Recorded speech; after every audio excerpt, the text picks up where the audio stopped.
Hey, good people. It's a little behind. We ain't gonna front on that. But Eagles Elite Podcast, Season 4, Episode 15. We in the building. It's your boy Cool McCain, and I am joined, as always, by the Diva. What's going on, Diva? What it do, y'all? Hey, it's been an interesting week in the world of the Philadelphia Eagles. And update you on NFL Top 100. We almost at the end, y'all. We almost to the glory, the gloriousness, the happiness that we got to experience at the end of last season. We're gonna be 15 talking days. about we're gonna be talking about the divisional round and the NFC championship game today. We got a little off season stuff to touch on as well. And some news, of course. But y'all know what it is. We got to get that little bit of extra hypeness before we get things cracking. So let's go ahead and get that little tiny, I ain't gonna say tiny, but that little last bit. Let's say last because tiny minimizes the awesomeness. We're about to get this little bit of tinyness real quick of extra hypeness, and then we're gonna get into it.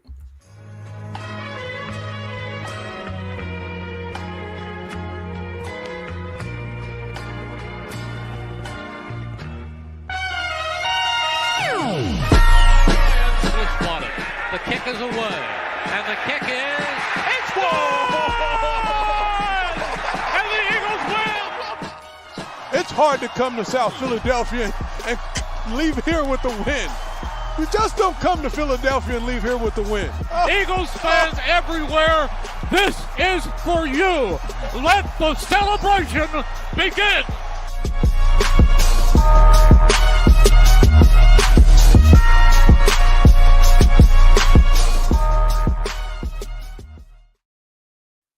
All right, y'all. We back in the building.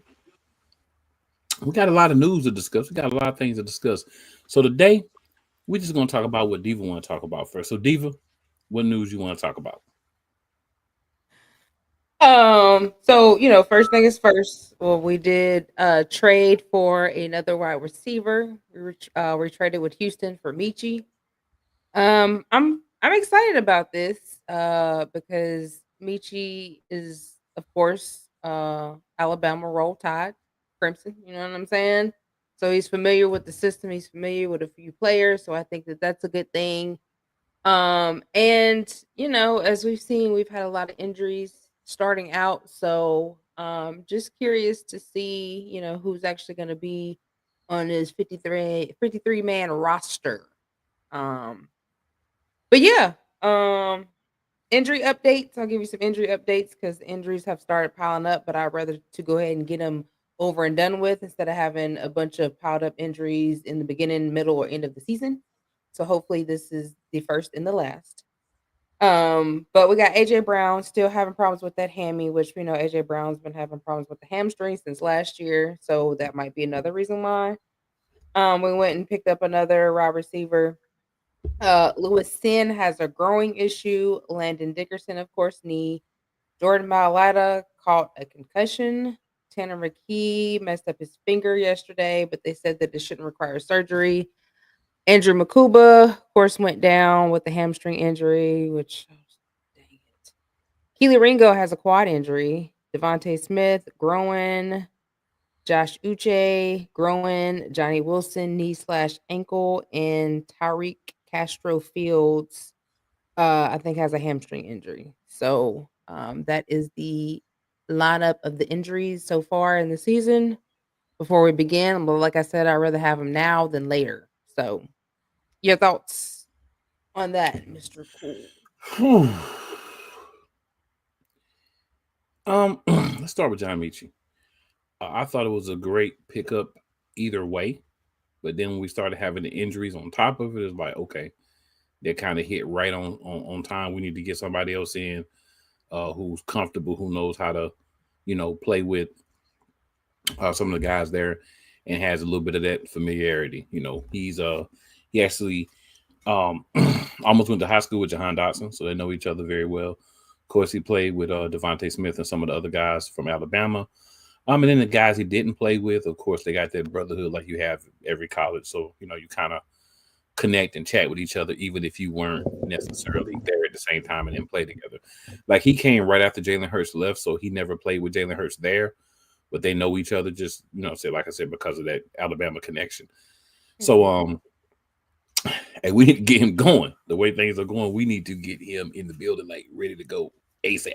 Because, got some injuries. From what I heard, he did get first team reps today and showed out a little bit. So, yeah, Johnny Wilson is a concern on the injury front because Michi is a tough receiver. You know what I'm saying? And it's a good player. I think he's had a hard time. He had the leukemia. He had the Achilles before that. So a lot of things that he needed to work through. And it takes some time. And I'm a big believer in Achilles. It takes really the year after you come back. And then when you combine that with the leukemia, last year was really his first kind of settled year in the NFL, even though it was technically his third season because he missed his first season. And in the second season, you're kind of, coming back from that. So excited to see what he brings to the team and hopefully somebody that we can get connected long term. I feel like at least one of the guys that we really want are going to be gone because there's another guy who we might as well go ahead and talk about in the news. Last name Cooper. You know what I'm saying? I believe it's Darius Cooper, the wide receiver, who has been showing out. He's going to take somebody's spot, I think. And with Johnny Wilson hurt, I think that opens the door even easier for him. But the reason I keep talking about Johnny Wilson is the height. He's that other big guy besides AJ. He's bigger than AJ. So he's that guy that Jalen should be able to throw the ball up to and just make things happen. I believe that can still happen. And I think we'll still be fine. For me, it's just if we're going to have injuries, like Diva said, if we're going to have them, let's go ahead and get them out early. If we're going to have them. I don't necessarily want to have them at all. But if we're going to have them, let's do it early and get them out. And in that way, from now on, we can just kind of roll with it and hopefully get everybody back healthy and have them be a big part of what we're trying to do. You know what I'm saying?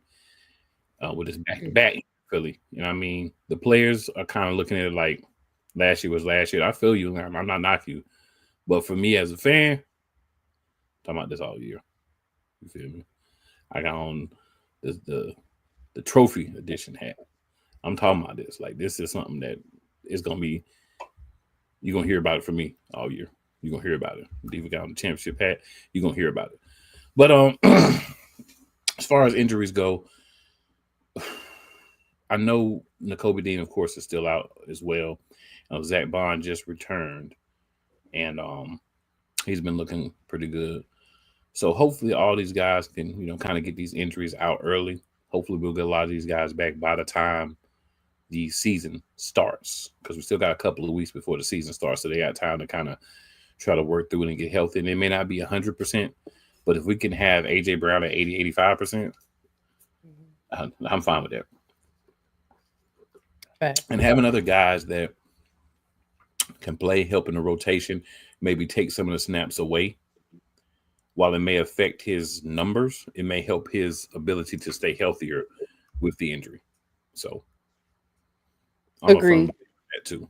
If the numbers ain't as good this year, but we win another championship, I'd be way happier. I'm sure he will be too, because my man said he won a championship, and then the next day he was like, "Okay, that's cool." But right after the parade, he was back at it.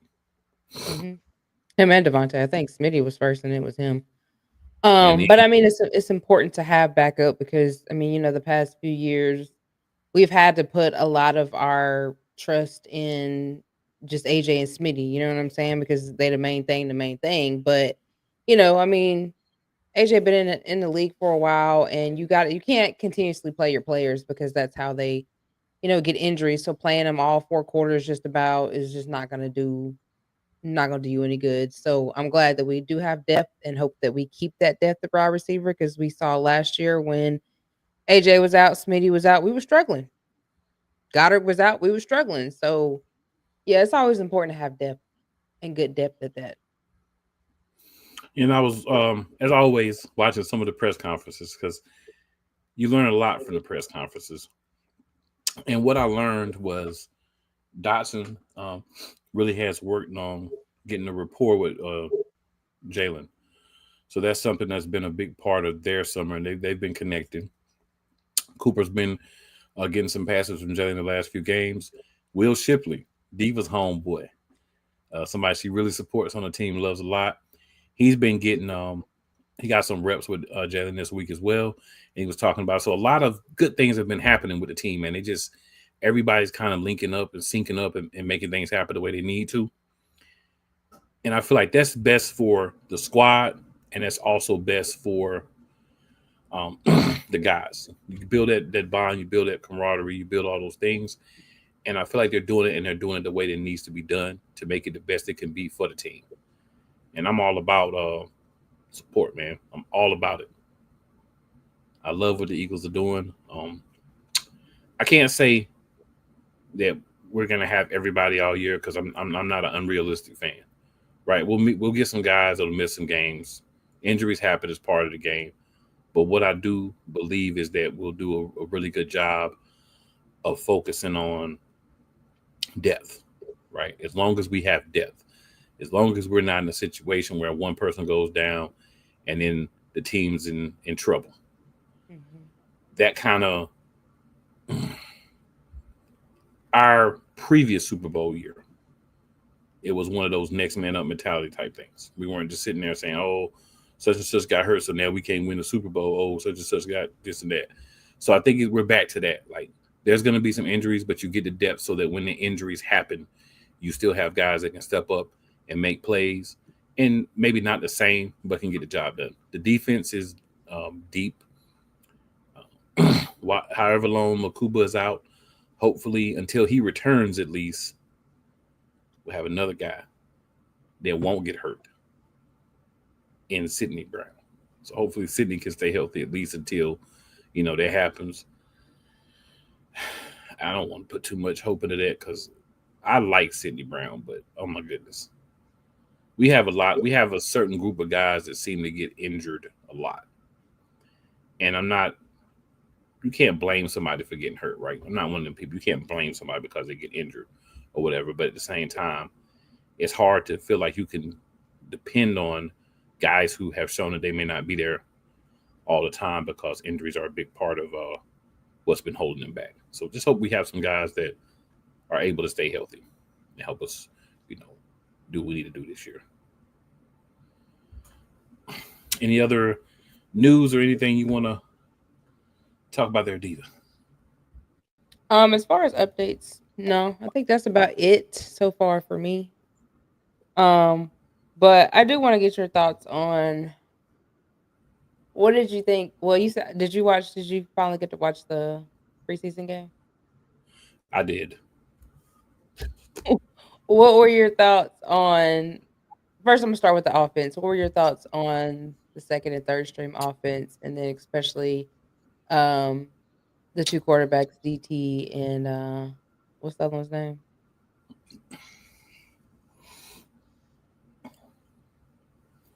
There's a reason why they're second string and third fighting for third string. Dorian Thompson-Robinson looks really bad in games. He looks timid. He played with the second and the third string offense, and he looked the same with both of them. Both quarterbacks really.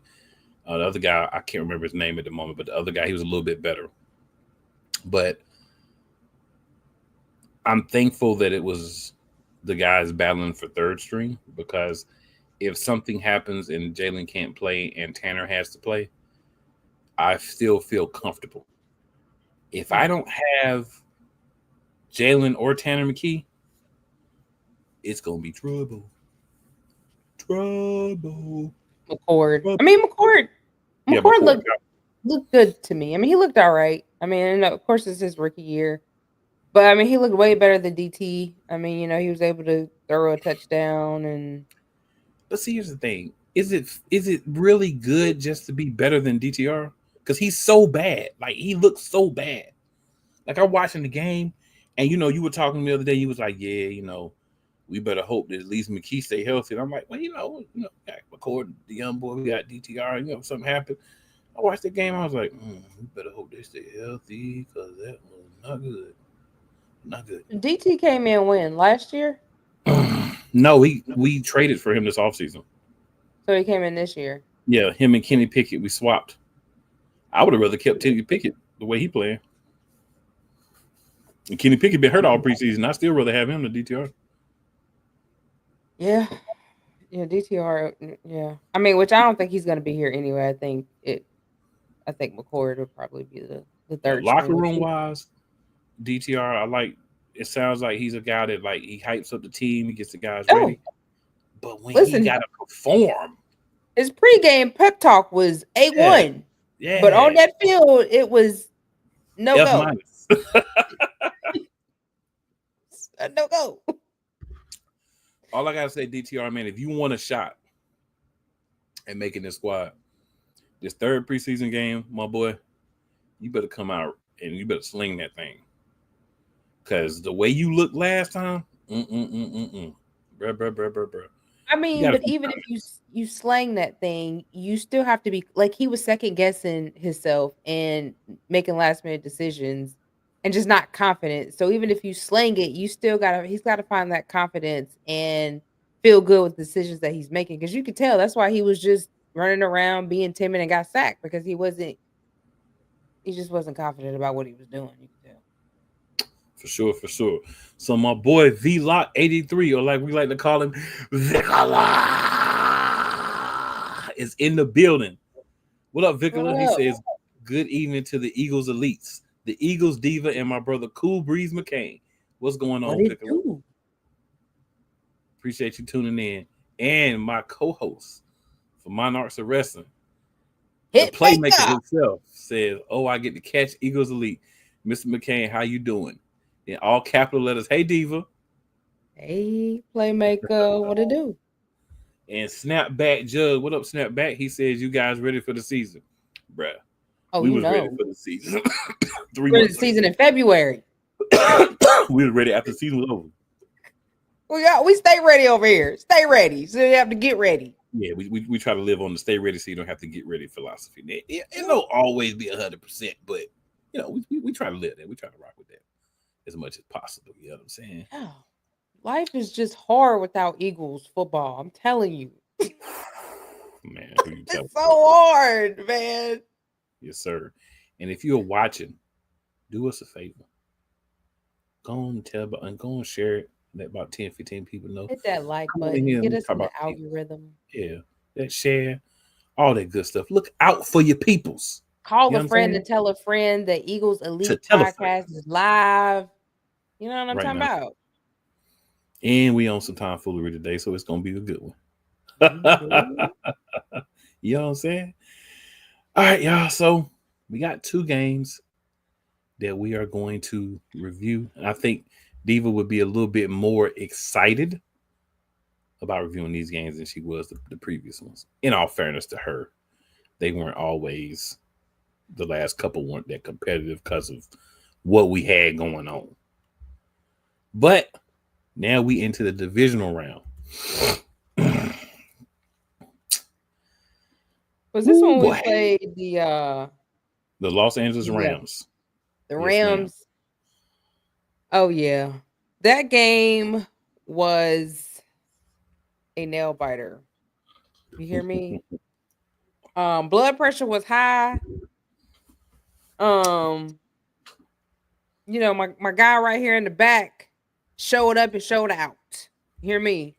Jalen Carter showed up and showed out. Let me bring up the stats. Cool. If you got them up already, go ahead and give them the stats real quick.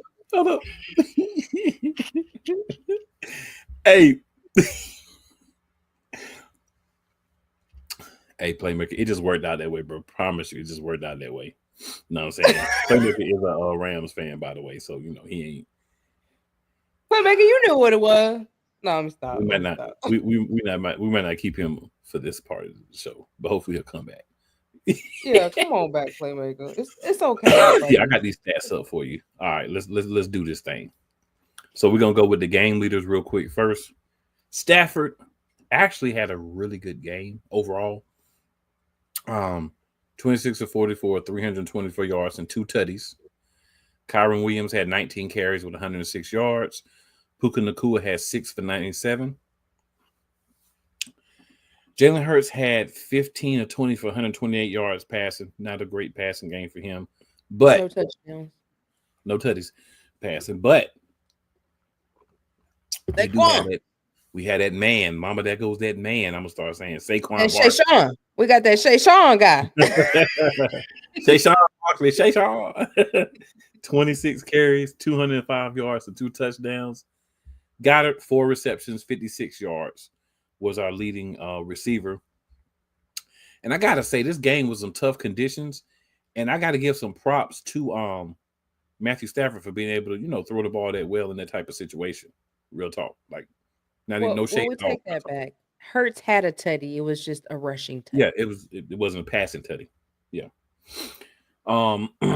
Tyler Higbee and some jabroni named Kobe Parkinson. No, I'm just kidding. Had the 2 touchdowns for them. And then Neville Gallimore, Braden Fisk, Jalen McCullough, good Lord, Omar Spites, and Kobe Turner all had sacks. And then Jared Verse had 2 sacks in that game. So some sacks, but like I said, it's some rough conditions. You know what I'm saying? Over to the Eagles side. But listen.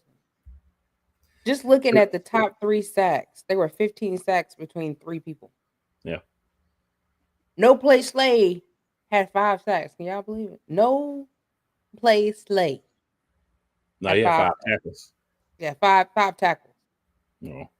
CJ had 5. Bond had 5. Blankenship had 4. Orrin Burks had 4. Rogers had 4. Carter had 3, which I think those 3 came within the last couple of minutes of the football game.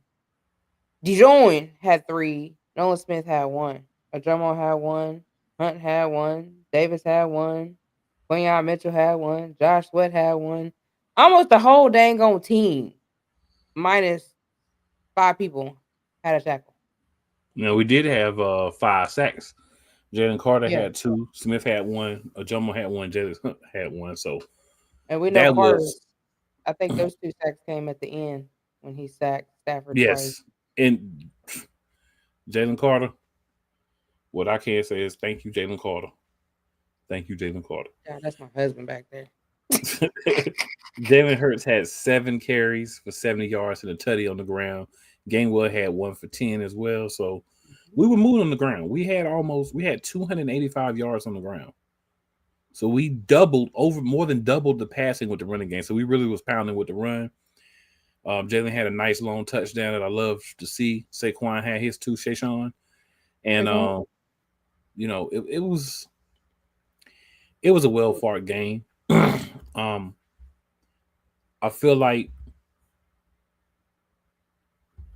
we had to have that kind of victory, right?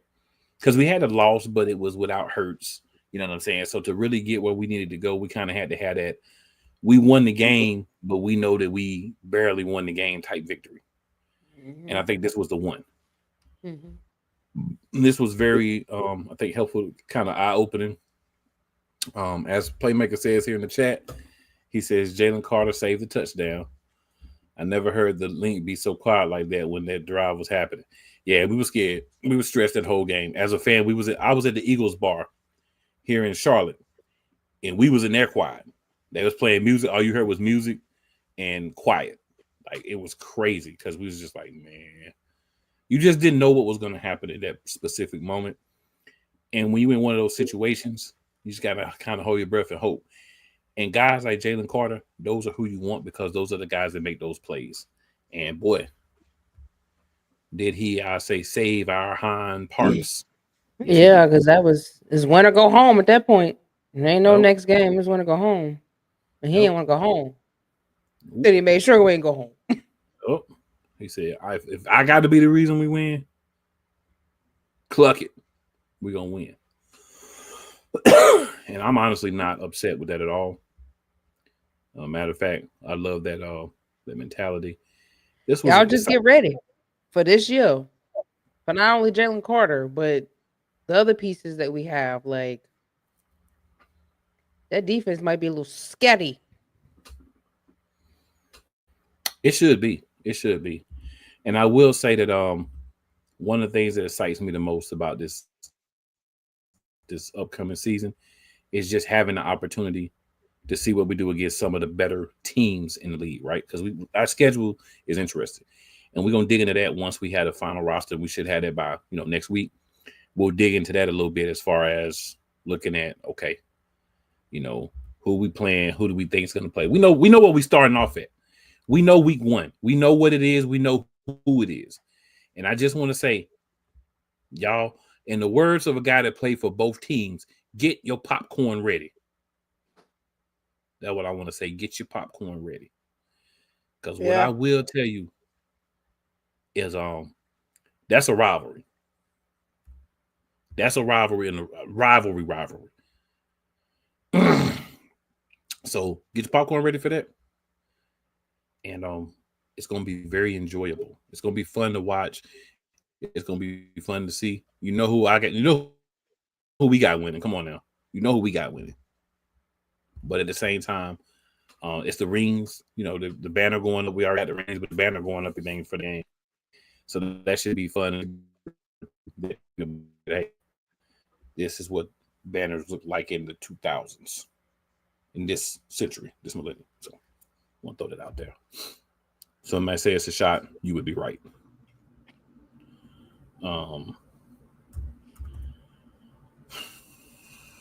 Anything else about the game you want to throw out there, Diva?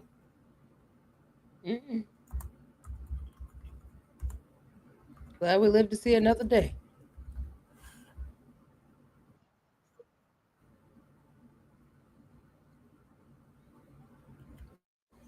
Fair enough. All right, so we're gonna go ahead and take a quick commercial break here. We're gonna slide back in, and we're gonna get into the power rankings. Way too early, but they out there power rankings for the NFL.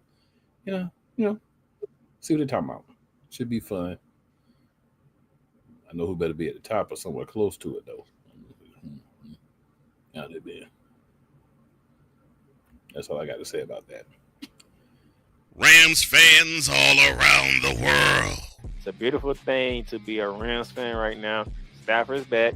We're going to see about Cup. And running back Kerryon Williams to a return. Lend me your ears, or should I say lend Playmaker your ears, as he breaks down week by week everything in the Los Angeles Rams canon. Number 99, Aaron Donald. Can't wait for 2029 to come to know that you are going in the Hall of Fame, and it should be first ballot, no questions asked. Join the Playmaker as he breaks down everything Los Angeles Rams style in Ramily Talk on the Playmakers Blog Network YouTube channel and where you can find podcasts.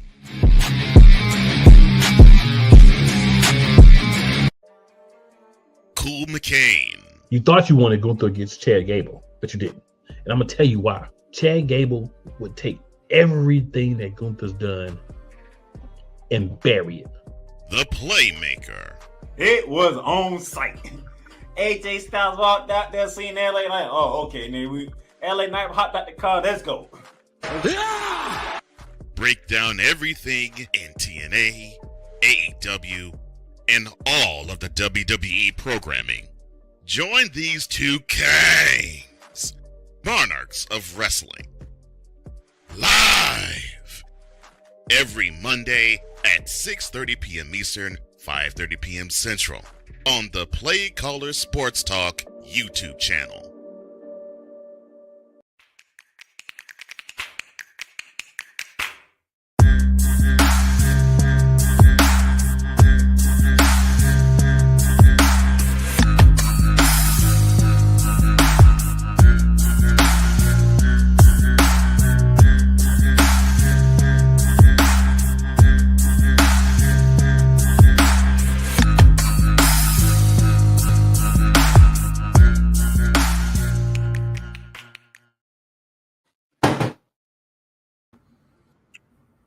All right, good people.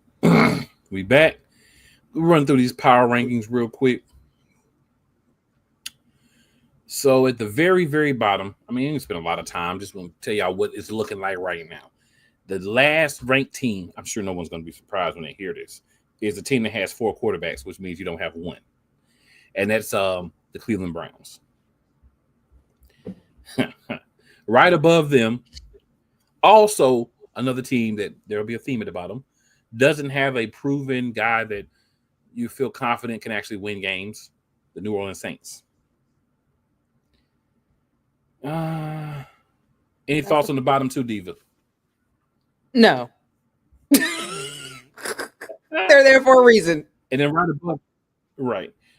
above them, another team that we would have to say as of today, they have a possible rookie that might be something in the future, but they also have 2 other guys. And when you have too many quarterbacks, you don't have a quarterback. The New York Giants. Right above them, the other team from New York at 29, the New York Jets. Justin Fields hasn't proved enough, I don't think, yet to be any higher, but how he plays will depend on that. And then at 28, a team that I hear about all the time, y'all. So I listen to sports radio because you get, I like to get the vibe of kind of what's happening, what's going on, what people are feeling, what people are thinking about. And I have to admit, my goodness, in Charlotte, boy, they love them some Panthers. But the Panthers are 28 in the power rankings. At 27, wildly enough, at 27 is the Indianapolis Colts. And what's crazy about that is Daniel Jones is their starting quarterback. And they're ranked. So you're saying to me that you feel like Daniel Jones led Colts are a little bit better than the Carolina Panthers right now. Interesting thought. We'll see how it goes. At 26, we have the Tennessee Titans. Cam Ward has a big part to do with them being that high. It's not very high, but still that high. Miami Dolphins are at 25. At 24, we have the Las Vegas Raiders. That's because Genty had a better preseason game, so, feel a little bit better about him. At 23, we have the Jacksonville Jaguars. That's the Travis Hunter effect, I believe. At 22, the New England Patriots. And at 21, the Atlanta Falcons. Any thoughts on any of those teams, Diva?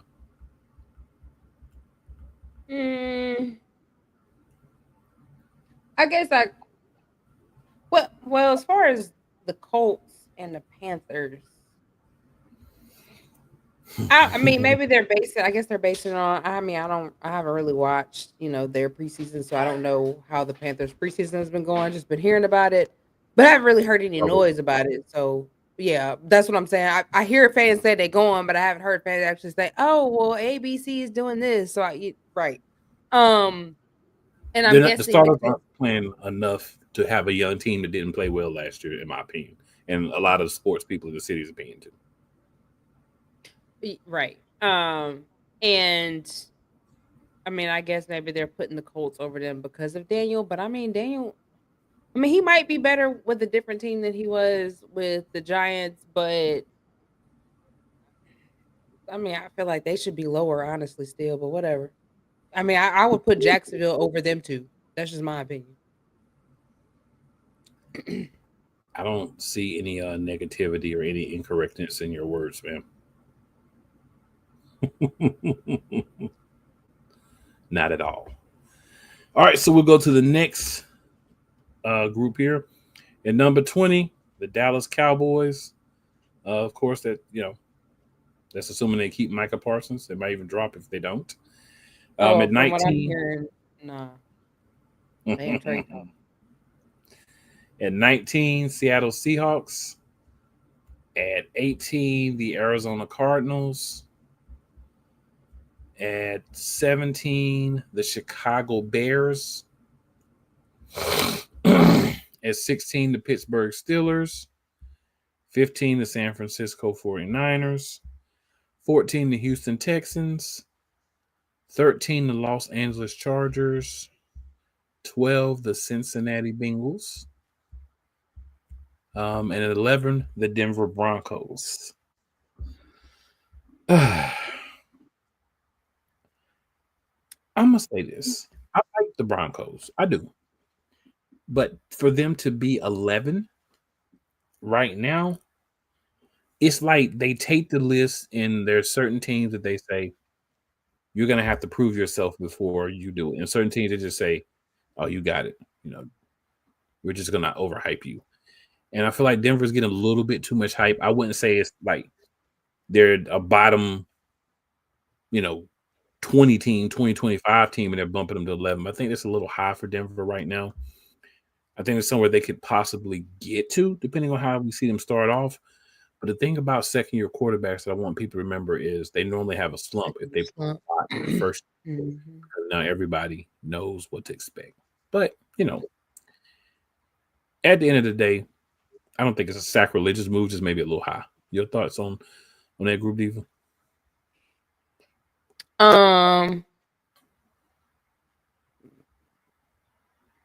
I guess my thing is I think I would have put the Rams over the Bengals, but I mean I guess the Bengals get more respect than the Rams.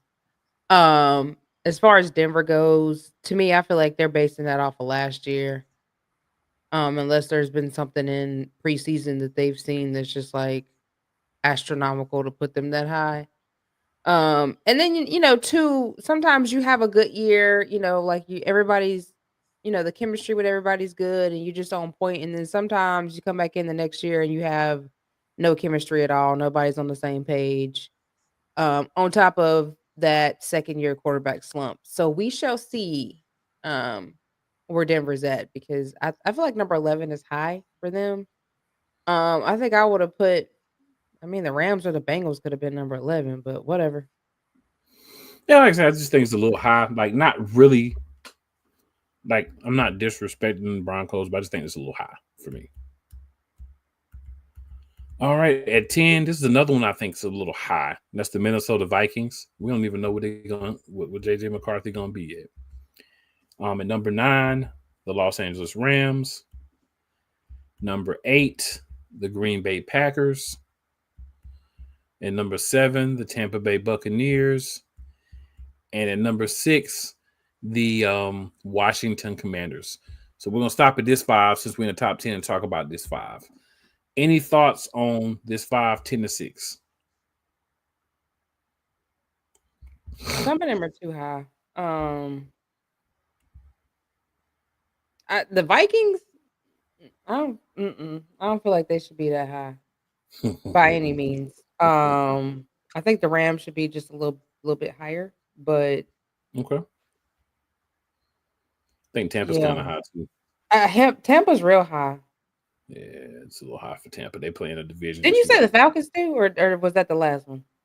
Did you say the Falcons too? The Falcons were the Packers. I feel like the Packers are too high. I'm sorry. I feel like they're too high. Well, I don't have anything positive to say about the Packers, so crybabies. I don't think they did anything to deserve to be that high. And from what I heard, Love is not playing. I mean, I know he has a finger injury, so I don't know who their backups are. So I don't know what they're basing. Maybe they're basing off their backups. I don't know because that's who's going to be playing at the beginning of the season, basically. Because Love.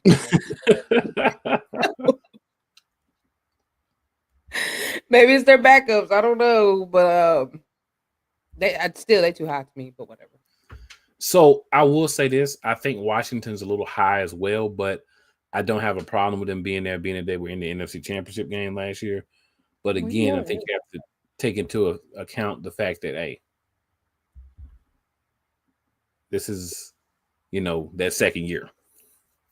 It is, but they've also got those pieces in.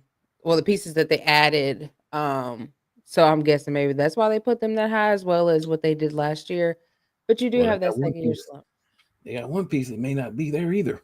And well, they might not be. The president of the United States wants them to go back to the Redskins. So he said, "But I let the president doing something right." All right, number 5, we got the Detroit Lions. I think it's interesting that they're in the top 5 and they lost both of their coordinators. I know everyone's gonna say, "Oh, they had all these guys that got hurt and then their draft picks and everything." Yeah, I get that, but at the end of the day, tough schedule, and they have 2 new coordinators that are stepping in. And as a fan of a team who has new coordinators about every other year, and I'm being generous when I say every other year, I could say it can take some time to adapt to that. Changes in philosophies, especially if there are guys that weren't right under those coordinators and kind of kept the same flow. So maybe a little high for Detroit, but I get the sentimental reasons why just based off last year. What do you think, Diva? I don't give two flying what's about last year because y'all done been to the playoffs twice, won Super Bowl, and I lost. So and you really didn't have that many injuries the year before that. So to me, that's still too high. And then you got 2 new coordinators on top of that. Yeah. And your coach is garbage. Sorry. You don't know what to do when it comes to playoff time, Super Bowl time. So you're garbage. You call my boy garbage, hey. Garbage. If you can't make it past the most important part, you're garbage. I don't care about no regular season. If you can't make it past in the playoffs or the Super Bowl and learn how to control the clock and know what overtime minutes mean you're garbage. Number 4, we got the Buffalo Bills. They're always going to be ranked high. I'm not even going to waste the time saying I feel like it's too high or anything like that because they're going to rank them high because they want Josh Allen to get to and win a Super Bowl so that they can love on him. And that's what it is, in my opinion. Any thoughts on the Bills, Diva? Josh Allen just might be one of those quarterbacks that's good, but not good enough to win a Super Bowl. The NFL gonna fight you for that. I don't care. Watch your Fight back. me. Fight me. You better watch your back. Fight me. I'm about that life. They made him. They made him the MVP in a year where Lamar Jackson had better numbers. But I digress. At number 3, the Kansas City Chiefs. This team is always going to be near the top. It's another one like the Bills. They're always going to be. They were number 2. Travis Kelce is there, but not much longer he got. Patty Mayo obviously is there, and should be interesting. Should be very interesting how they look this year.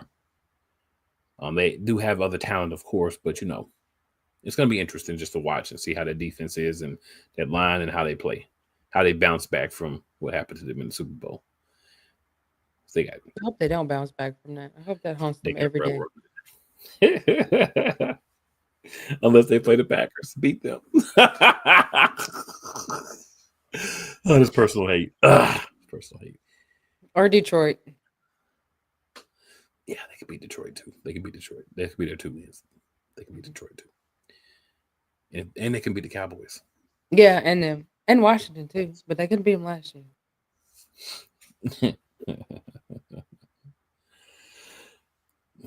All right, number 2.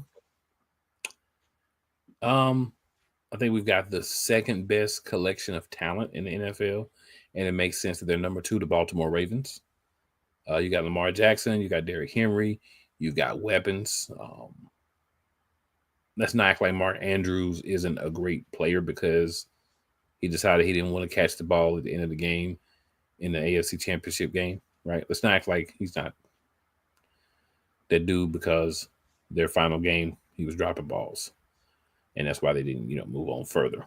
If he was in the AFC Championship game in Super Bowl, I feel like things may have been a little bit different. Lamar Jackson gets knocked for that one, but he did everything to get that team over the hump into the next round. But an unfortunate miscalculation or securing the ball by Mark Andrews, which has been his favorite target, is why they're where they're at. But, a lot of good players on the team. They went out and got wide receivers through the draft, through free agency. This is a very complete team. Solid defensively. Your thoughts on the Ravens, Diva?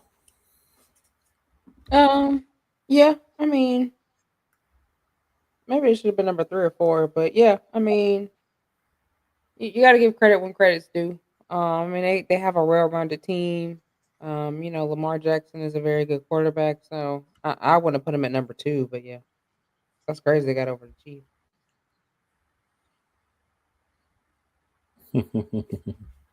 And you know who number 1? Bird Gang? You know who number 1? Bird Gang? Swoop. Whoop. Go Birds. We in there.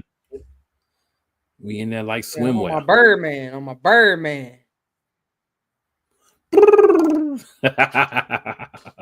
Is you done it? Is you finished? Put some respect on it. Some respect on it. You know it. All the wild stuff. So that's our way too early power rankings. But interesting how NFL.com ranked everybody, and those rankings were from NFL.com. So interesting. We got number 1. Sources for rankings that way. If y'all be like, nah, yeah, that's where y'all be like, nah, that's good. Mine, it's from NFL.com, not from your boy. You feel me? Not from me. Not me. Never was me. Never will be me. It's not me. All right. So let's go ahead and slide over top 100 and give y'all who they released so far, because we know how they get down. They only give us so many a week. So, you got to kind of play it how you get it, or get it how you live it and all that stuff. So that's where we at with it. All right. So we got the 35 last week, which Emma will pick up from there at 34. Arizona Cardinals safety Buda Baker. 17 games played, 164 tackles, 10 tackles for loss, 2 sacks, 5 passes defended, 1 forced fumble. He moved up 55 spots from last year, so big climb for Buda Baker. He's a beast. Buda Baker about the only beast on it. Most tackles by a safety since 1996. I know we wanted him for a minute, but he about the only beast on that team. The rest of them is boo-boo. You're not wrong. Yeah, we want the Buddha, but we didn't want that price tag, no. Nope. And what we had to give up to get him. If them numbers don't look right, it ain't right. I don't care who you are. Josh Jacobs is number 33. He was not ranked last year. 17 games played, 301 rushing attempts, 1,329 rushing yards, 4.4 yards per carry, 15 rushing touchdowns, 36 receptions for 342 receiving yards, 1 receiving touchdown, 4 fumbles.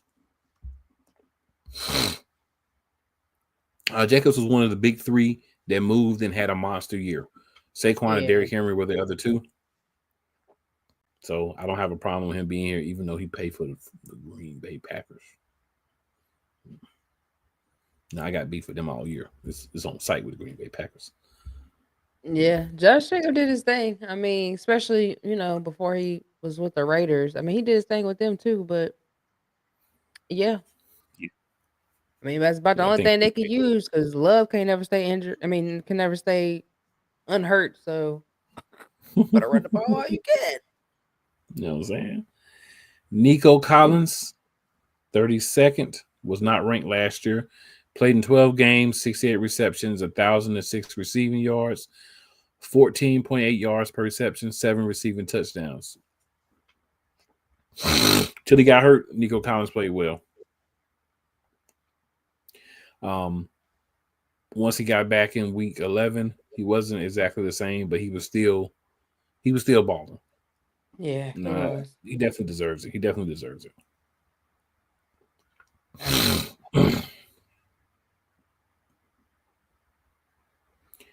And 31, down 17 spots from last year, George Kittle. 15 games played, 78 receptions, 1,106 receiving yards, 14.2 yards per reception, 8 receiving touchdowns. Kittle's getting a little bit long in the tooth, but still playing at a high level. I don't really blame. Yeah, I don't blame Kittle. They had a lot of injuries. The O-line was horrible. I don't know what was going on with the play calling. Yeah, I don't blame Kittle at all. Like, it's hard when you don't have a full team and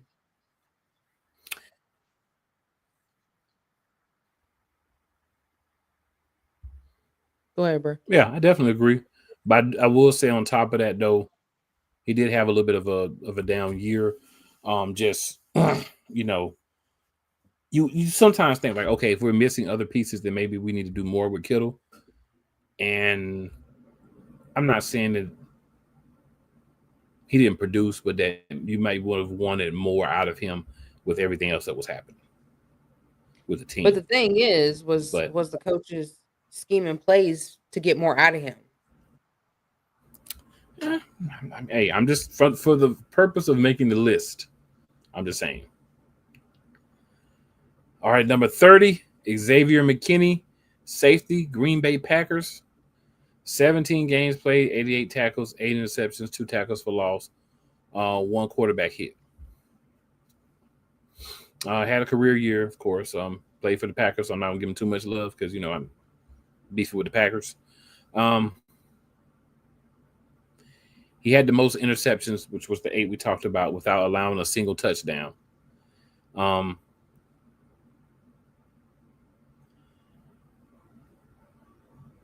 Good season. Good season. He ain't do all that when he played us, but it's all right.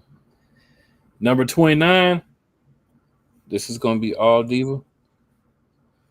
AJ Brown, Philadelphia Eagles. 13 games played, 67 receptions, 1,079 receiving yards, 16.1 yards per reception, 7 receiving touchdowns. I mean, personally, I think AJ Brown should have been higher. But I think that maybe because, it was a few games where, more than a few games where the running game took over. So there really wasn't a lot of passing thrown to AJ or Smitty.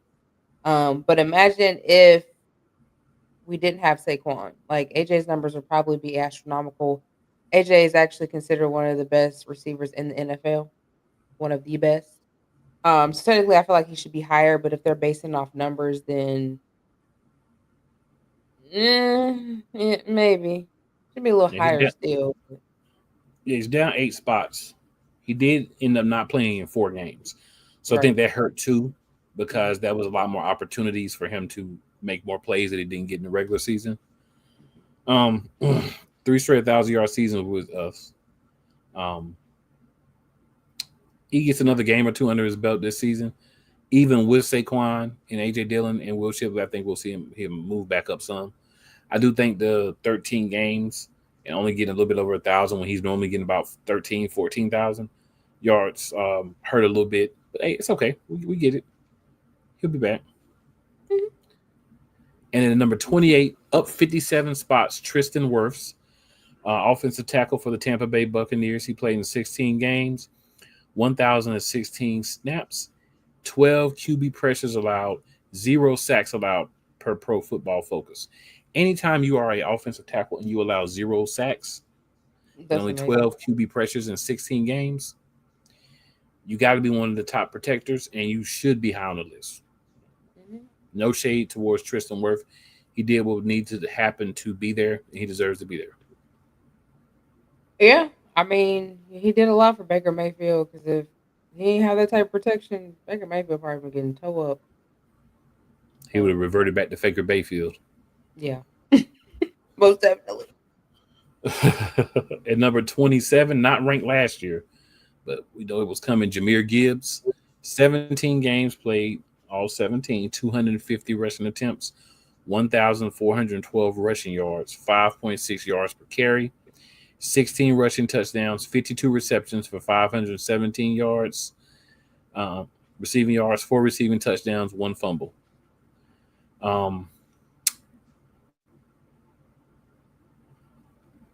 Yeah, I mean, dude play all 17 games. There's Yeah. not really too many people that can play 17 games and have And that 16 want to play. touchdowns, rushing touchdowns. So, yeah, he deserved that spot.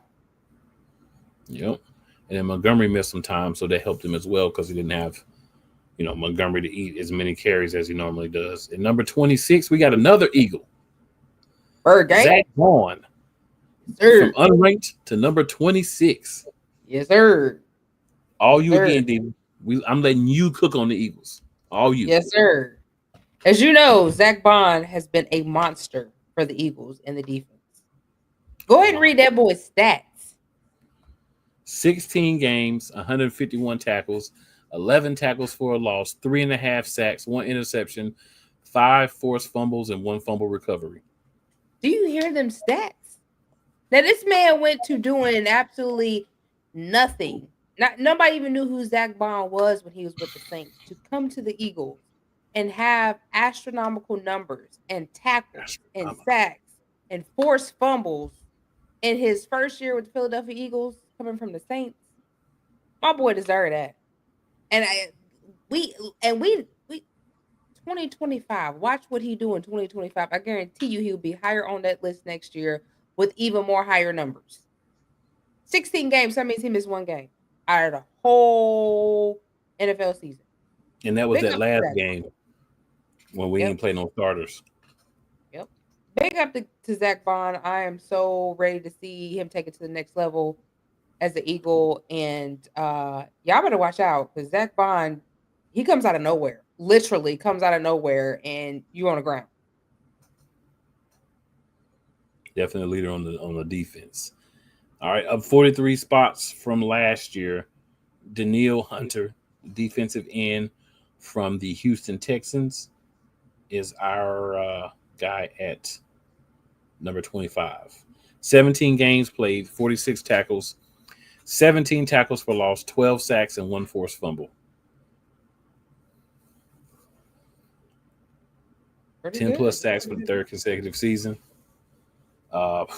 Came over from Minnesota. We already knew about Danielle Hunter before he got to Houston and just got better. Ain't really much else you can say about Danielle Hunter's play. The dude is a beast wherever he's at. Put him in any uniform. You put that man anywhere, he's going to be a beast. Mm-hmm. Anything you want to add there, Diva? No, I mean, he deserved it. For real. Absolutely, absolutely. So then it looks like we got one more thing to talk about tonight. One more thing. The Philadelphia Eagles played in the NFC Championship game. And I say the NFC Championship game. It was really the NFC East third matchup between the Philadelphia Eagles and Washington Commanders. Now, this was a chirp fest from Commanders fans. So if you're a Commanders fan, I may not be talking to you because it wasn't everybody, but there was a lot of Commanders fans. Oh, and Arlington football team fans, because y'all, you didn't get to be called Cowboys for this. And a lot of other teams that did not want the Eagles to be what they were, that was chirping. Oh, the Commanders beat the Eagles in the regular season. They're going to beat them again. Tell you something. When you beat us without Jalen Hurts for most of the game, I ain't going to hate on you, but I'm going to say that's a different team. And for those who try to discredit QB1 for the Philadelphia Eagles, understand that we're not that good without him. So if we're not that good without him, even with the rest of that supposed super team around, that tells you he has high value. So think about that the next time you want to throw some hate on QB1. There's a lot of hate going around on QB1 this offseason, but just think about how much better the team is with him than without him if you don't think he's a difference maker.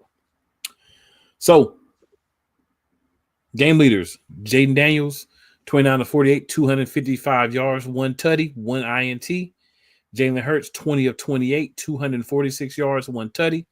I just want to let you know there, I don't know about you, again, not a mathematician, but 20 of 28 for 246 and a tutty with no picks, to me is a better game line than 29 of 48 for 255, 1 tutty and 1 pick. That's just me. Maybe I'm a homer. That's just me. Rushing yards. Jaden Daniels had 6 carries for 48 and a tutty. He was the leading rusher for the Washington Commanders. That's why the game was 23-55. Saquon Barkley, 15 carries, 118 yards, 3 tutties rushing. You hear me? 15 carries for 118 yards and 3 tutties. It looked like they may have 300 yards rushing in that game if you watch that game. Let's not forget to add Jalen Hurts 10 on top of that 15. Oh, we gonna get to all that. We're gonna get to all that. Yeah, we're gonna get to that. Receiving yards. Zach Ertz, 11 receptions for 104 yards. AJ Brown, 6 for 96 and a tutty. Now, let's dig further. Let's dig further on the Eagles side. So, rushing the ball, and there was quite a few people that rushed the ball in this game. Will Shipley had 4 for 77 and a touchdown. Jalen Hurts had 10 for 16 and 3 touchdowns on the ground. Dallas Goedert, 2 for 13. Kenneth Gainwell, 3 for 8. Kenny Pickett even had 2 for -3. Even got Kenny Pickett involved.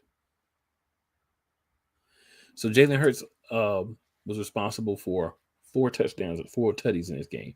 Saquon Barkley had another 3. And then Will Shipley had 1. Mm-hmm.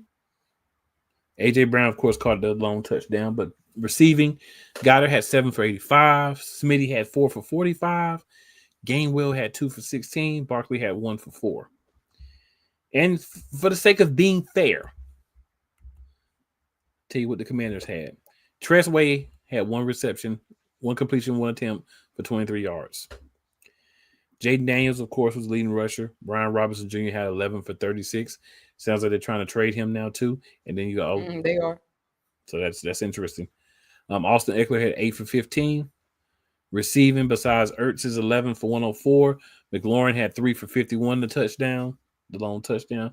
De'Ami Brown had 3 for 42. Olamide Zaccheaus, who really, in my opinion, should still be on the Eagles, 4 for 26. Ben Sinnott had 1 for 23. Austin Eckler had 5 for 17. John Bates had 2 for 11. Jamison Crowder had 1 for 4. I'll let Diva tell y'all about the defenses for this game, but what I will tell you is when Philly is scoring like this, when the ground game is working like that, I'm going to take it back to John Cena. You can't see us. And Washington found it out the hard way. You can't. And Jalen made y'all pay for that dirty cheap shot that y'all had on him in game 2. He came back and made y'all pay in game 3. Okay? So I want y'all to realize that. And also realize that you barely beat us with a backup quarterback in game 2. So y'all want to talk all that smell. Oh, you barely beat Kenny Pickett. Man. Barely. Okay. Dude, we ran out of town as soon as we could. Right. All right, so let's get to this these forced fumbles. Zach Bowen had 1. Oren Burks had 1. Quinyon Mitchell had an interception. Zach Bowen had 8 total tackles. Blankenship had 6. Oren Burks had 5. Zach Bowen also had a forced fumble. Cooper DeJean had 4. Jalix Hunt had 4. Quinyon Mitchell had 4. Nolan Smith had 4. CJ GJ had 3. Ajomo had 3. No Play Slay had 3. Jalen Carter had 2. Josh Sweat had 2. Milton Williams had 2. Jordan Davis had 1. And Nicholas Morrow had 1. So technically the whole defense had tackles. And shout out to Quinyon Mitchell. That was his first interception as a professional athlete. Yes, and we knew it was coming. Like he kept getting close. He dropped a few, but he got CJ took one from him too. Yeah, he did. He deboed him. Jordan Davis also actually had a tackle. So it was a total of 3 tackles. But altogether, the whole team had 55 sacks. 55 points and 55 sacks. Y'all hear him somehow? 55 points and 55 sacks. 55 tackles. That's tackles. Sorry. For 3 sacks. So, I mean, that was the defense that we should have had in game 3. But, just with everything that happened in game 2, but just with everything that happened in game 2, I think that really took the defense out of the game, and that's probably one of the reasons why the Commanders were able to win that game and come back. But we showed up and showed out. We knew that we were one game away. Everybody kept saying, "Oh, Washington gonna go to the Super Bowl. It's gonna be Jaden Daniels and Patty Holmes," and it was not. We knew, and we could feel it, and we were hungry, and we hunted them down, and went on to the next and hunted them down. Okay. I do want to shout out the Commanders, though, because they had a really good season coming from a team that had not been very good. And to get a quarterback and, add a couple more pieces and, be able to be that much better than the previous season. But the problem is you can only do that one time. Because then everybody's ready for you to see you coming. Mm-hmm. So now you got to adjust to being a team that people are looking for and not just a team that people are thinking that they're going to run over real quick. So we'll see how that adjusts. But they did have a good season. I will give them props for that. But you weren't stopping the Eagles last year. You were not stopping the Eagles. Hungry dogs run faster. We was hungry. You're not going to stop us this year either. So. And a lot of them hungry dogs are still there. And we got some new dogs that's hungry too. So yeah, very hungry. Hungry dogs run faster. I'm going to say that. Y'all know what it is next week. Super Bowl review. We're going to take a little time with that and marinate. And enjoy that one. Yes, sir. Diva, any last thoughts? We are 15 and a half, almost 14 days away from the regular season to the new start of the Philadelphia Eagles road to the Super Bowl. Okay. Get ready, get your popcorn. I hope everybody ready for a new season. We will be back next week. So until then, # be elite, fly Eagles fly, be great. And we'll see y'all. Shout out to everybody that's watching. Shout out to everybody that watches our replays. We're getting good views. But if you do know other Eagles fans, do have other people, just put them on. Just tell them to come check us out. Season's coming. We're gonna have some of our dedicated people that watch us and ride with us. They'll be hopping on talking with us. Shout out to Key Williams. She'll be back on here talking about all the bowling ball with big feet and everything next week. So she'll bring that back. And regular season's coming. We'll have the final. We should have the final depth chart by next week. We'll definitely have the 53-man roster narrowed down, so we'll be able to talk about that. And hey, we've had off-season information for so long. One more week, and then we'll be talking about off-season talk. It'll be regular season talk. Yes, sir. And then games will be starting. And Thursday night is going to be a Donnybrook. Say it like that. It's going to be a Donnybrook. It should be a good one. I'm going to be watching that. I'm probably going to go to the Eagles bar and watch that. But it's going to be fun. Shout out to everybody because, without people supporting the team, they're not getting talked about as much. Shout out to all the other Eagles content creators. A lot of people that talk a lot of good things about the Eagles. There are some areas that are concerns. We will be talking about those the week before the season starts. We'll be talking about some areas because we got to see the final depth chart and roster first. We got to see who's hurt and who's going to be playing, all that stuff first before we can really get into it. But there are things that you can look at and be like, it would be nicer if we had such and such here, but we got to get that final depth chart to really see that. So make sure you tune in next week. Make sure you tune in all season. Make sure you bring somebody else with you. Let's get this thing rolling. We ain't here talking Philadelphia Eagles.